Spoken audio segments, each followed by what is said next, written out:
We do apologize for the language on the videotape.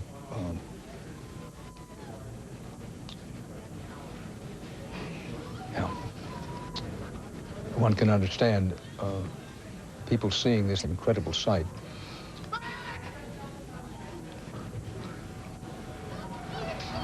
And when you see this, you're reminded why everyone in authority is saying we should be prepared for eventually finding out many dead, many seriously wounded, and at this hour, as night has not yet fallen, but begins to creep in on New York City, there are people trapped in the rubble.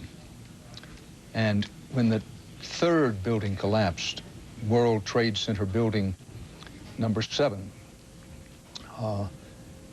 people who are making efforts to save those people in the rubble who are trapped in there, some of those people were in peril as that Trade Center building number 7 collapsed within the last hour, hour and a half. Now, what you're going to see next is videotape of the second World Trade Center building collapsing from a different view than you've seen it before. This is, again, new videotape. One of the World Trade Center buildings has already collapsed. The second, the actual first one hit with a plane, is still standing.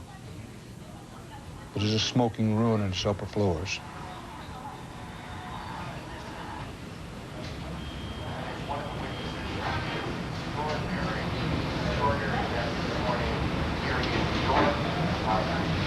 These World Trade Center towers have absorbed a tremendous shock of fast-flying airliners, highly inflammable aviation fuel. The one building has collapsed. Oh, no! Oh, no! And once it starts to go, how quickly it went.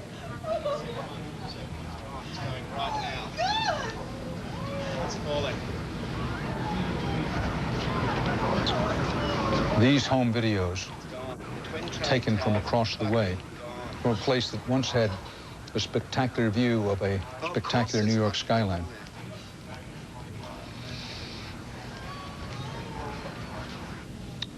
And the smoke told the story. Scott Pelley will bring us up to date on the situation in Lower Manhattan. Scott, it's an unsettling moment to see, again, different views of those buildings collapsing and indeed the aircraft hitting the second building. But what's the situation down there right now?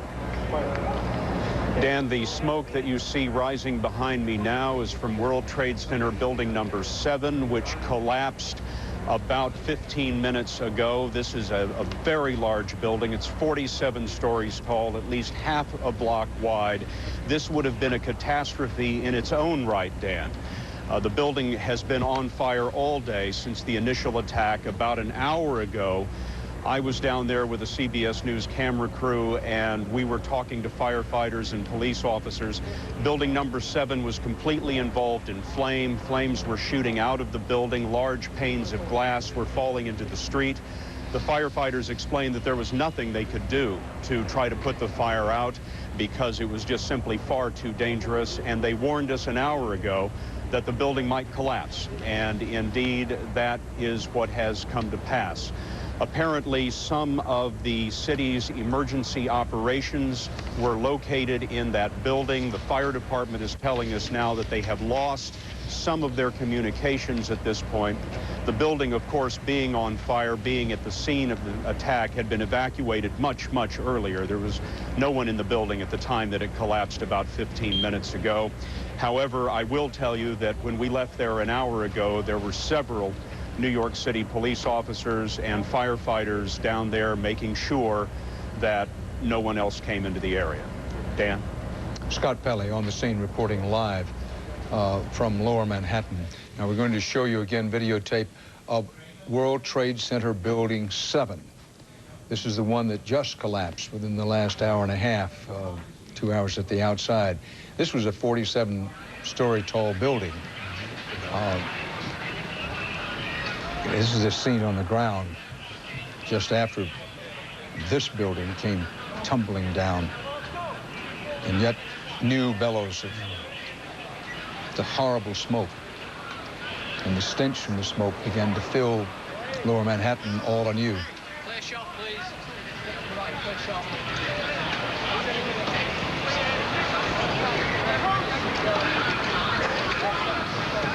We're going to re-rack this videotape for you, because what we intend to show you, and we have on videotape, is the collapse of that World Trade Center building number 7, which housed Solomon Brothers and Smith Barney. I look away because our friend here, who's an eyewitness and who worked in the building.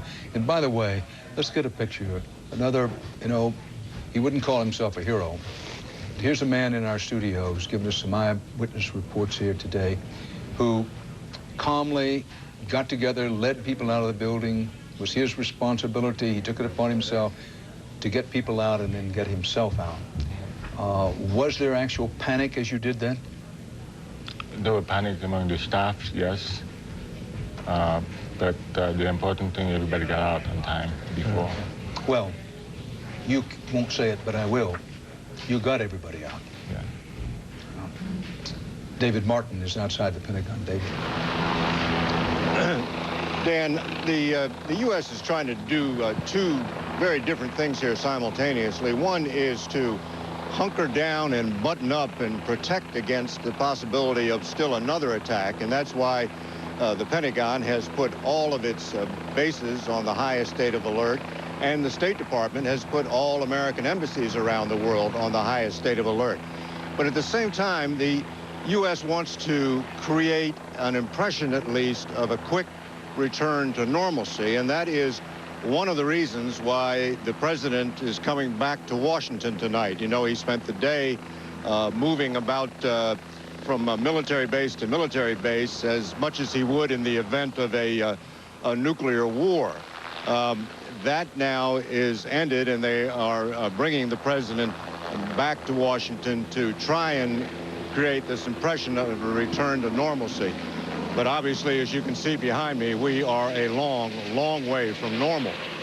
One of the obvious questions here is, who did this? And the early suspicions are focused on Osama bin Laden, the terrorist who seems to have made it his life's calling to attack Americans around the world.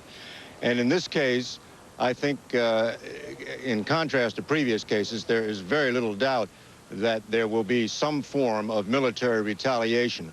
What form it will take and when it might happen, I think it's much too early to tell, but I think it is all but inevitable. David Martin, 2 questions. The last quote we had from any official at the Pentagon was that 100 people were believed killed or injured. Any later information about that? The only number I've heard, Dan, which is 20 dead, but no one expected it to end there.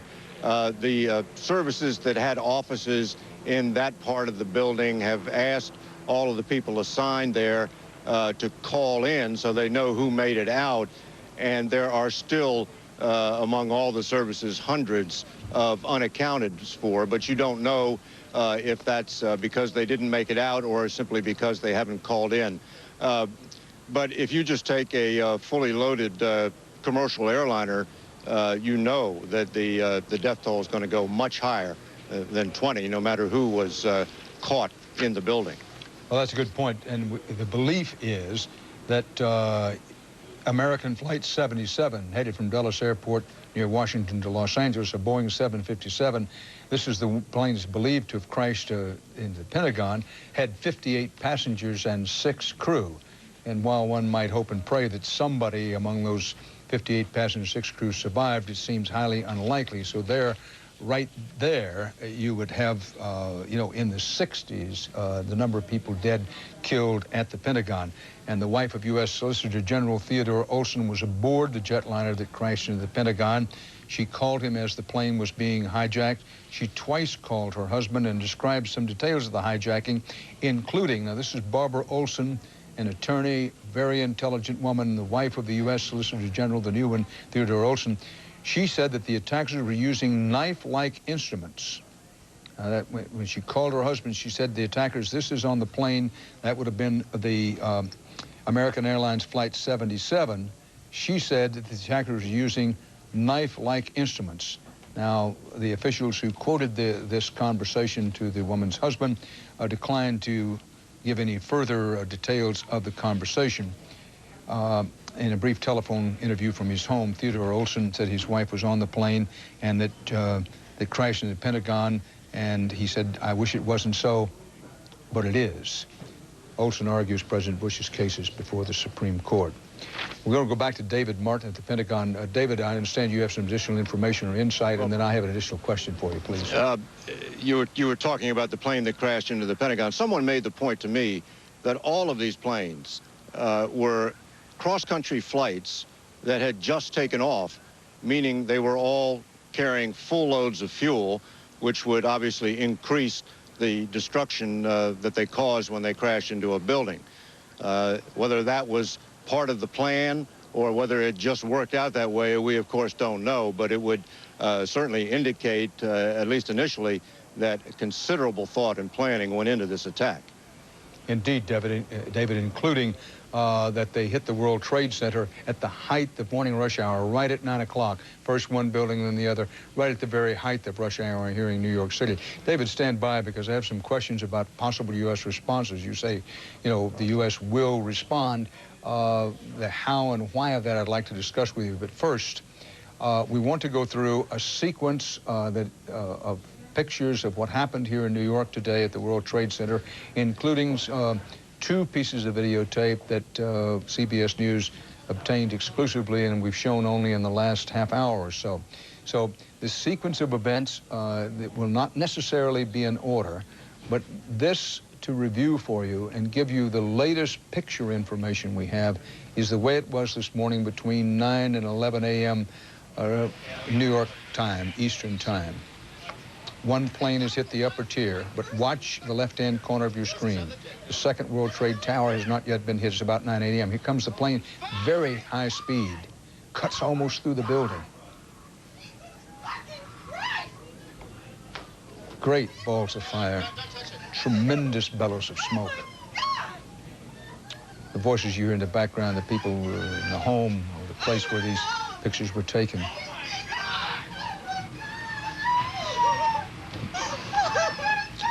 So the second building was hit. Now, note the plane went in at about, that aircraft hit that tower at floor about 71. The first building was hit, 90 or above, say. So both buildings are now smoke and flame. Now, different view. Both buildings are aflame. And then the building that was hit second comes tumbling down.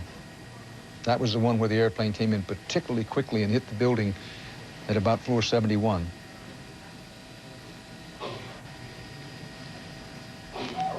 The Chrysler building in the background. Now the second tower, which was actually hit first by American Flight 11, begins to crumble.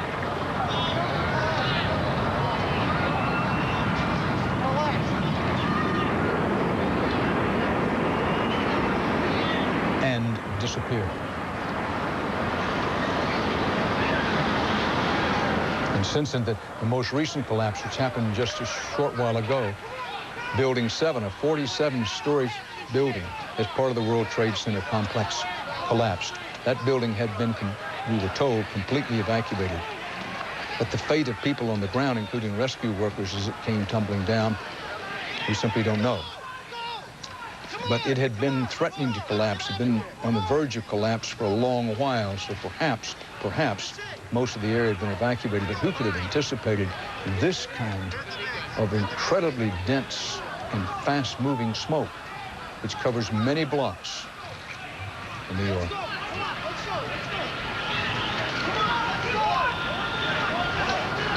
And like some white monster, came quickly down side streets and major thoroughfares. Now stay with me here, stay with us here. CBS, this is another, see the plane? This is another view, more videotape. This plane. Against a backdrop of gentle blue sky, a terrorist arrow pierces the heart of a city and a nation. Oh, it does. Oh.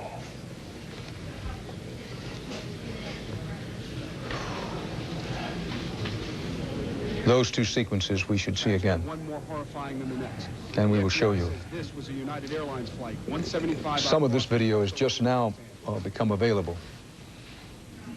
And in the aftermath, well, if you've been with us, you know what happens. We're going to try to re-rack. That's the opposite side of the second tower hit. You know, we had different views during the day, but this was photographed from that side of the building. Now, we're going to re-cue that sequence of videotape. This includes new videotape material obtained by CBS News over the last hour, hour and a half. We have shown some of it. Now, this is the latest new video we have. You see the plane coming in high speed, aiming for the mid-level, and hits it. The heart of a city and a nation. That was the second flight, United Flight 175, and this is a reverse side of the building. See, the plane actually pierced the building. There were several angles. Virtually came out the other side. Yet another view, the plane hitting. It's almost like the building swallowed the plane. Yeah. Yes. And here you see this aircraft below. Did you see that? Mm. You had to be looking closely on the right-hand side to see it hitting there. And indeed, Russ Mitchell said it's almost as if the building swallowed the plane and then belched back up.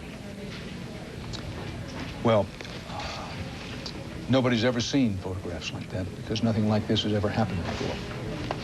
We go to David Martin at the Pentagon. Dan, we were talking earlier about trying to give the appearance of a return to normalcy. Well, now we have one other appearance of normalcy, which is the fact that Defense Secretary Rumsfeld will give a briefing later this evening in the briefing room in the Pentagon. In other words, we're going to be allowed to go back into the Pentagon, and obviously, as that is designed in part to give a show that you can damage the Pentagon, but you can't sink it, that business continues in there as normal. Now, obviously, one of the pieces of business that's going to be continuing now is planning for some sort of military retaliation, although I think it's much too early for us to really have any good idea what that might look like. David Martin, we're going to go to Bob Orr, who has some new information in just a moment, but once in the Far East, an intelligence operative who was talking about revenge for things, terrorist events, used the quote, he said it was an old Oriental expression, revenge is best served cold, which the thought was that you don't want to enrage, lash out immediately. Now, given the fact, and it is a fact, that after the 1998 attacks on the U.S. embassies in East Africa, the United States government responded in fairly quickly with two separate cruise missile attacks, many missiles, at Sudan and Afghanistan. My question to you, David Martin, when you talk about some kind of retaliation is certain, what has been the thinking before this happened about the advisability of responding immediately or waiting and, in effect, serving revenge cold? Well, they have two lines. One is that we will strike in a time and place of our choosing, and that supports the argument that you don't have to do something right away. But after those cruise missile attacks on the Sudan and Afghanistan, the argument was that that was not retaliation, that was preemption, because Osama bin Laden was planning further attacks against the U.S., and they had to disrupt his operations. So I can see that that argument would apply here as well. The U.S. could say it has intelligence that this was not all the attacks that were planned, that Osama bin Laden had further attacks planned, and they had to act quickly to upset these plans. On the other hand, I can see them wanting to take their time and get it right so that we don't have another largely ineffectual strike as we did following the embassy bombings. The strikes did not get Osama bin Laden and obviously did not have any lasting impact on his operations, since he has been behind most of the threats that the U.S. has had to react to over the years. And of course, if the evidence indicates that he was behind this as well, then of course we really didn't do much to stop him with that earlier strike. And I think all that would argue for some very large military response, perhaps including going after him on the ground, which of course is always risky because of casualties. But I think the proportion of the offense, I mean, let's face it, this was the worst sneak attack on America since Pearl Harbor. And when you put it in that context, I think the American public would support taking casualties to go after the person who was behind that. But all that's still pretty far down the road, Dan. Indeed, David Martin speaking live from the Pentagon. President Bush will address the nation tonight. CBS News will cover it live. We'll be staying on the air live. Very quickly, Russ Mitchell has some new information about attending to the wounded in New York. That's right, Dan. The Health and Human Services Department has activated a national medical emergency system. This is an unprecedented move that will dispatch about 7,000 volunteer doctors, nurses, pharmacists, and other medical staff to areas affected by Tuesday's attacks, which of course would be New York and Washington. The timetable for this, Dan, I'm told, is immediately. Russ Mitchell, 7,000 volunteer doctors sought from around the nation to come help in New York with what is a massive healing and tending to the dead and wounded operation, which will go on for weeks, if indeed not months.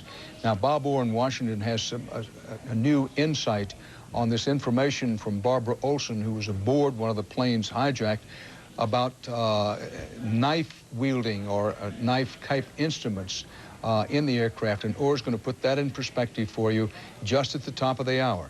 Now, at the top of every hour and at the half-hour mark, we try to bring you up to date on the latest video we have, the latest pictures we have, the latest information that we have, and we'll be doing that just past the top of the hour on many of these CBS stations. The aircraft involved this morning, American Airlines Flight 11, Boston to Los Angeles. That was the first of two planes to hit a World Trade Center building. The second was United Flight 175, Boston to Los Angeles. That was the second plane to hit a World Trade Center building. American Flight 77, Dulles, near Washington to Los Angeles. This is the plane that hit near the Pentagon. Then United Flight 93, Newark, New Jersey to San Francisco, is the plane that apparently went down in Somerset County in western Pennsylvania. They believe they might get the cockpit recorder from that, and if they do, it could be valuable information. You're watching continuing CBS News coverage of the attack on America. Attack on America. Direct and devastating hits in New York and Washington. Straight into one of the Twin Towers. It just disintegrated instantly. It was the most awful thing I've ever seen. It straightened itself out and dove to the other side and crashed right in. An explosion was so terrific, it looked like it had dynamite in it.